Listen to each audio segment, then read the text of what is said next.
Hey viewers, welcome to my channel numeracy maths classes. Guys, आज की video में हम सॉल्व करने वाले हैं inverse of a matrix topic से रिलेटेड चीजें, तो जिसमें आपकी एक्सरसाइज कवर हो जाएंगी 4.4 एंड 4.5। 4.4 एक्सरसाइजेज में आपका है माइनर्स एंड कोफैक्टर्स बस, और नेक्स्ट एक्सरसाइज में इनवर्स है जिसमें एडजॉइंट आपका आता है और इनवर्स आता है। तो इनवर्स में भी आपका माइनर कोफैक्टर यूज होता है, तो मैं इनवर्स से ही स्टार्ट कर रही हूँ। इसी में आपको माइनर कोफैक्टर कैसे निकालते हैं वो सिखाऊंगी। इनवर्स ऑफ अ मैट्रिक्स में क्वेश्चन किस किस फॉर्म में आ जाता है। डायरेक्टली मैट्रिक्स दी होती है और पूछ लेते हैं फाइंड इनवर्स या ए इनवर्स। गिवन मैट्रिक्स से एक मैट्रिक्स दी जाएगी आपको ये, और एक इक्वेशन सॉल्व करने के लिए, शो करने के लिए दी जाएगी उसी मैट्रिक्स की फॉर्म में, और उस इक्वेशन से आपको बोला जाएगा हैंस फाइंड ए इनवर्स। मतलब आपको डायरेक्टली इनवर्स फाइंड नहीं करना है, पहले इक्वेशन वो सॉल्व करनी है, उसके बाद इनवर्स। अब क्योंकि सिलेबस रिड्यूस हो गया है तो बहुत ज्यादा चांसेस हैं इस तरह का क्वेश्चन आने के। नेक्स्ट एक टाइप हम यूज करते थे, solve system of linear equation using A inverse. ये सिलेबस से हट चुका है, तो हम केवल ये दो टाइप पढ़ने वाले हैं। तो कुछ मेथड्स होते हैं इनवर्स फाइंड करने के। सबसे पहला स्टेप होता है, ए मैट्रिक्स गिवन है तो ए मैट्रिक्स से ए डिटर्मिनेंट निकाल लीजिए। ए डिटर्मिनेंट आप बहुत अच्छे से निकालना जानते हैं। ए डिटर्मिनेंट जो आप निकालेंगे वो आपका नॉन जीरो होना चाहिए। इन केस वो जीरो आ गया तो आपको आगे बढ़ने की जरूरत नहीं है, आप क्लियरली ये लिख देंगे कि A inverse does not exist. अगर ए नॉन जीरो आ गया determinant of A, it means A is a non singular matrix. ये 1 मार्क के क्वेश्चन में आ जाता है, इसलिए मैंने लिख दिया है। ए को सिंगुलर मैट्रिक्स तब कहेंगे अगर उसका डिटर्मिनेंट जीरो होता है। तो यहाँ पे हम इसे क्या बोल रहे हैं, नॉन सिंगुलर मैट्रिक्स होनी चाहिए इन्वर्टेबल होने के लिए। उसके बाद स्टेप 2 होता है माइनर्स फाइंड आउट करना। हर एक एलिमेंट का अलग अलग माइनर होता है। यहाँ A11 एलिमेंट होगा, उसका M11 माइनर निकलेगा। सिमिलरली इसका M12, M13, ठीक है। इसके बाद निकालते हैं को फैक्टर, जिसे हम डिनोट कर रहे हैं कैपिटल AIJ से, जो कि होगा -1 of I plus J MIJ। मतलब ये हुआ I प्लस जे, देखो I प्लस जे मीन्स ये होता है I प्लस जे, I और J। M11 है, 11 है तो 1 + 1 2, कैसा नंबर हो गया इनका सम, इवन नंबर। -1 की पावर इवन है तो क्या आएगा इसकी जगह, +1। इसका मतलब जब आपका ये जो नीचे वाला है इसका सम इवन है तो आपका जो को फैक्टर है वो माइनर के जैसा एज इट इज आ जाएगा। और अगर ऑड है, जैसे 2 + 1 3 हो गया, तो -1 की पावर 3 तो आएगा -1 इंटू माइनर। मतलब ये हुआ जो माइनर का साइन होगा उसका चेंज करके को फैक्टर में आ जाएगा। कहाँ चेंज होगा, यहाँ होगा, 2 1 में होगा, 2 3 में होगा, 3 2 में होगा।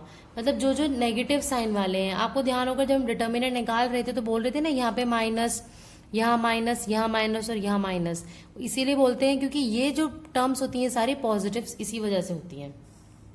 कोफैक्टर निकल गया। अब नेक्स्ट स्टेप है एडजॉइंट ए निकालना। एग्जाम में कई बार आ जाता है फाइंड एडजॉइंट ए, तो आपको करना क्या है, माइनर निकालना है, कोफैक्टर निकालना है, देन कोफैक्टर से जो टेबल बनती है उसका ट्रांसपोज ले लेना है।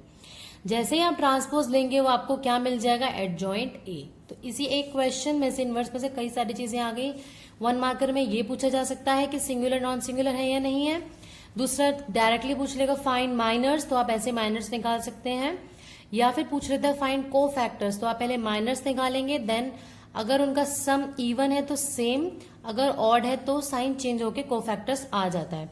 अगर पूछ लेते हैं एग्जाम में एडजॉइंट ए फाइंड आउट करो, तो जो को फैक्टर्स की टेबल बनी है हमारी, उसका हम क्या कर देते हैं, ट्रांसपोज कर देते हैं। अब बारी आती है लास्ट स्टेप ए इनवर्स की।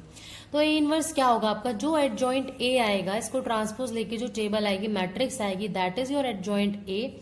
अपॉन में जो हमने डिटर्मिनेंट ए निकाला है ना स्टेप 1 में, उससे डिवाइड कर देंगे एडजॉइंट ए को। तो इस तरीके से आप निकाल सकते हैं अपना ए इनवर्स। तो चलिए क्वेश्चन स्टार्ट कर लेते हैं फटाफट से। एक क्वेश्चन ले लिया हमने, ए इज 1 3 3 1 4 3 1 3 4, फाइंड ए इनवर्स। तो स्टेप 1 क्या था गाइस हमारा, स्टेप 1 था determinant of A find out करना। तो सबसे पहले हमने करा डिटर्मिनेंट ऑफ ए। मैं इसको फर्स्ट कॉलम के लॉन्ग एक्सपैंड कर रही हूँ, ठीक है। फर्स्ट कॉलम के लॉन्ग इसलिए करूँ क्योंकि 1 1 है, इजी रहेगा। तो ये प्लस होता था, ये माइनस, ये प्लस। तो सबसे पहले तो आप ये सब लिख लेंगे। अब जिसको हम करते हैं, याद होगा डिटर्मिनेंट हमने कैसे निकाला था, लास्ट वीडियो अगर देखी हो तो। इस रो और इस कॉलम को हम एलिमिनेट कर देते, बचा 4 3 3 4, 4 3 3 4। -1 के लिए इसके सामने वाली रो और इसके सामने वाले कॉलम को, मीन्स आपके पास बचेगा 3 3 3 4। नेक्स्ट वाले के लिए इसको और इसको इग्नोर करेंगे तो आपके पास आएगा 3343। अब कैसे बताया था, ऊपर से नीचे माइनस नीचे से ऊपर, तो 1 इंटू 4 4 जा 16 माइनस 3 3 जा 9 माइनस 1 इंटू 4 3 जा 12 माइनस 3 3 जा 9 प्लस 1 3 3 जा 9 माइनस 4 3 जा 12। तो ये हो गया 16 माइनस 9 कितना होता है 7, 7 1 जा 7 माइनस 12 माइनस 9 इज 3, तो ये हो गया माइनस 3, 9 माइनस 12 इज माइनस 3 और प्लस 1 से करेंगे तो माइनस 3। आपके पास कितना आ गया है ये 1 विच इज नॉट 0। आपको ये लिखना होगा विच इज नॉट 0। इसका मतलब ये होगा आप ए इनवर्स आगे फाइंड आउट कर सकते हैं। तो नेक्स्ट स्टेप हमारा था माइनर्स फाइंड आउट करना। तो अब हम स्टार्ट करते हैं माइनर्स फाइंड आउट करना। तो देखिए M11 होगा फर्स्ट, क्योंकि हमारा फर्स्ट एलिमेंट होता था A11, जिसके लिए हम यहाँ पे फाइंड आउट कर रहे हैं M11 फर्स्ट। ठीक है, तो M11 आपका क्या होता है, ध्यान देना, जिस एलिमेंट का माइनर आप निकाल रहे हो, आप किसका निकाल रहे हैं A11 का, तो उसके सामने वाली रो एंड सामने वाले कॉलम को हम हाइड कर देते हैं। तो बचा हमारे पास 4 3 3 4 एक स्क्वायर मैट्रिक्स 2 ऑर्डर की, यानी कि हम इसका डिटर्मिनेंट निकालते हैं। जो 2x2 मैट्रिक्स बचते हैं उसका हम क्या निकालते हैं, डिटर्मिनेंट, जो कि क्या फॉर्मूला होता था, देखो दिस इंटू दिस, मतलब ऊपर से नीचे, मैंने ऐसे शॉर्टकट बताया था, माइनस नीचे से ऊपर, तो 4 4 जा 16 माइनस 3 3 जा 9, कितना आ गया ये 7। इसके बाद आप निकालेंगे M12, तो M12 कितना होगा आपके पास गाइस, देखो इसको इग्नोर करेंगे, इसको इग्नोर करेंगे, बचेगा कितना 1 3 1 4, यानी कि 1 4 जा 4 माइनस 1 3 जा 3, तो ये हो गया 4 माइनस 3 विच इज 1। नाउ हम क्या फाइंड आउट करेंगे M13, तो इसे इग्नोर करेंगे, तो 1 4 1 3, इट मीन्स 3 1 जा 3 माइनस 4, तो ये हो गया माइनस 1। सिमिलरली जब हम M21 फाइंड आउट करेंगे, M21 मतलब दिस एलिमेंट के लिए, तो यानी कि मैं इसे हाइड करूंगी, इसे हाइड करूंगी एंड इसे हाइड करूंगी, तो क्या बचेगा 3 3 3 4, यानी कि 4 3 जा 12 माइनस 3 3 जा 9, अगेन क्या आ गया है 3। सिमिलरली हम बाकी सारे भी इसके फाइंड आउट कर लेंगे।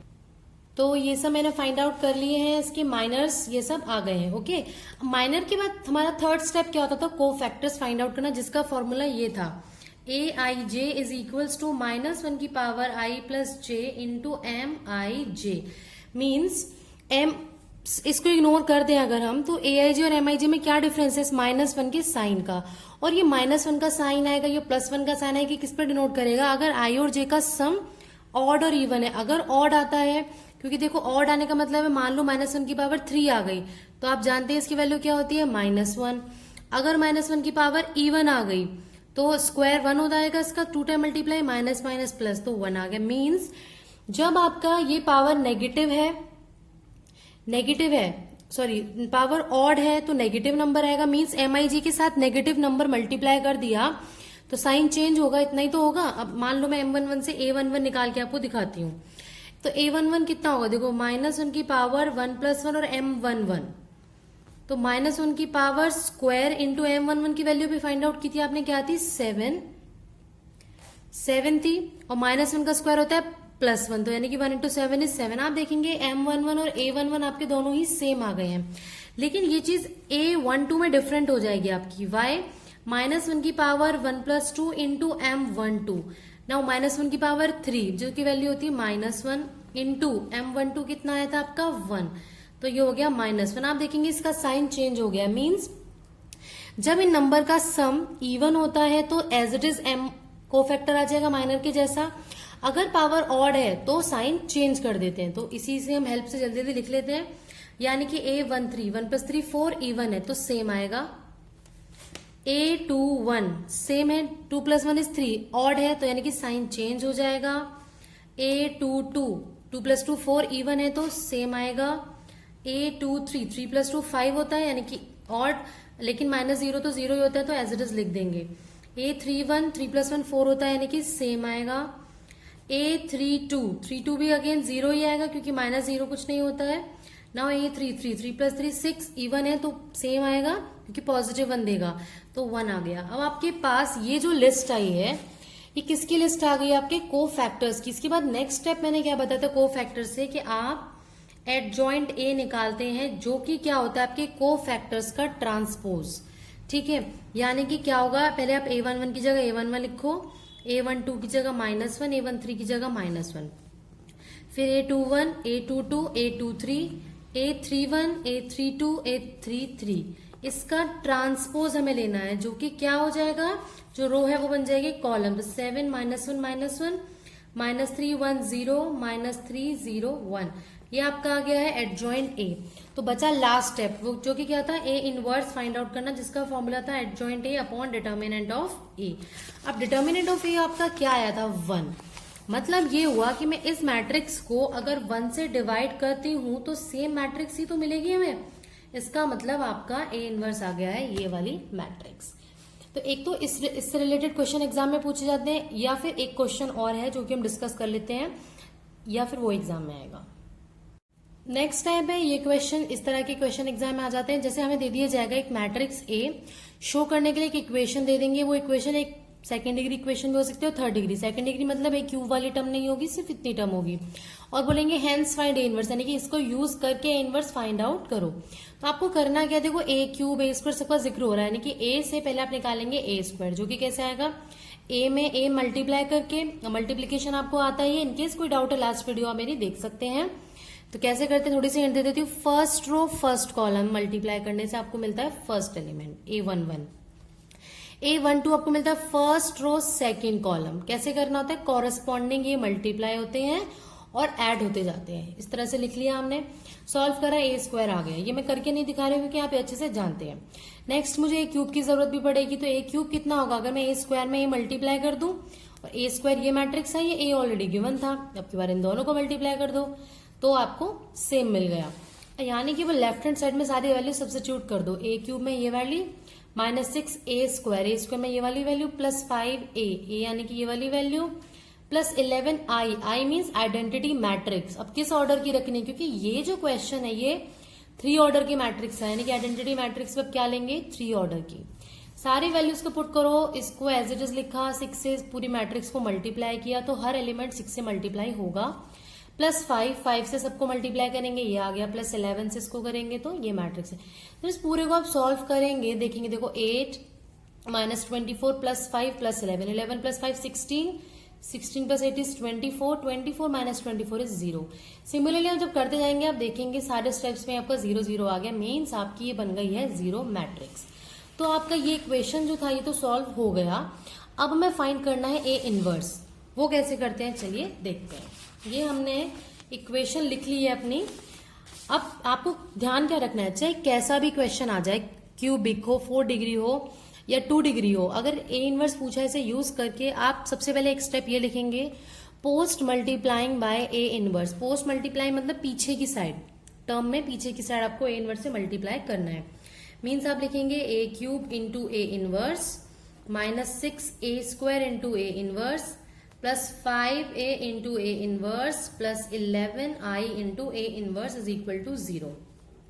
3 - 1 2 हो जाएगा, यानी कि a स्क्वायर -6a प्लस 5। अब a इंटू ए इनवर्स होता है आइडेंटिटी, क्योंकि आप जानते ही होंगे, हम डेफिनेशन पढ़ते हैं, अगर a b का प्रोडक्ट i होता है then b is called a inverse, b a का इनवर्स होता है। यानी कि a और a इनवर्स को मल्टीप्लाई करने पे आपको क्या मिलता है, आइडेंटिटी। तो ये हो गया 5i प्लस 11। आइडेंटिटी को जब आप किसी मैट्रिक्स से मल्टीप्लाई करते हैं तो आपको वही सेम मैट्रिक्स मिलती है, means i into a is will give us a। ठीक है, तो ये हो गया a inverse is equal to 0। अब आपको क्योंकि फाइंड आउट करना है a इनवर्स, तो बाकी टर्म को उस साइड लेके जाएंगे, 11 a इनवर्स को इधर रहने देंगे। तो हो जाएगा -a स्क्वायर, माइनस का 6 से हो जाएगा +6a, प्लस का 5i हो जाएगा माइनस का 5i। ठीक है, अब -a स्क्वायर की वैल्यू लिखेंगे, a स्क्वायर हम ऑलरेडी जानते हैं, ये था हमारे पास, तो लिख लेते हैं यहाँ माइनस बाहर a स्क्वायर, यानी कि 4 2 1 -3 8 -14 7 -3 14 प्लस 6a, ये था 1 1 1 1 2 -3 2 -1 3 -5i, वही आइडेंटिटी मैट्रिक्स। अब आपको करना क्या है, इसे सिंप्लीफाई करना। देखो -4 +6 और -5 है, यानी कि ये हो जाएगा आपका 6 -5 1 और 1 -4 इज -3। ठीक है, -3 आ गया। अब इधर होगा -2 + 6 4 हो गया, 4 में से कुछ घटेगा नहीं तो 4 आ गया। सिमिलरली आप सॉल्व करके पूरी 11 ए इनवर्स की वैल्यू लिख सकते हैं। तो जब आप इसे सॉल्व कर लेंगे तो आपको ये वैल्यू मिल जाएगी। ये वैल्यू किसकी है? ये A11 A इनवर्स की। तो A इनवर्स कितना हो जाएगा? 11 मल्टीप्लाई में, यहाँ के हो जाएगा डिवाइड में, तो 1/11 minus 3 4 5 9 minus 1 minus 4 5 minus 3 minus 1। तो ये आपका आ गया है A इनवर्स यूजिंग दिस। ध्यान रखिएगा इसमें आप लास्ट वाला मेथड फॉलो नहीं कर सकते हैं, मार्क्स नहीं मिलेंगे। आपको इसको ही सॉल्व करके करना था, तो बस करना कुछ नहीं है, post multiply by A inverse कर देना है। तो आज की वीडियो में इतना ही और इसी के साथ हमारा चैप्टर ओवर। डिटर्मिनेंट में अब इस बार सीबीएसई से ज्यादा कुछ नहीं पूछने वाली है, तो आप इसको 2 वीडियोस को बहुत अच्छे से पढ़ लें और क्वेश्चंस ट्राई करें। 100% श्योर हूं मैं क्वेश्चन हो जाएंगे। इनकेस कोई डाउट होता है तो कमेंट सेक्शन में कमेंट करके आप पूछ सकते हैं। Thank you.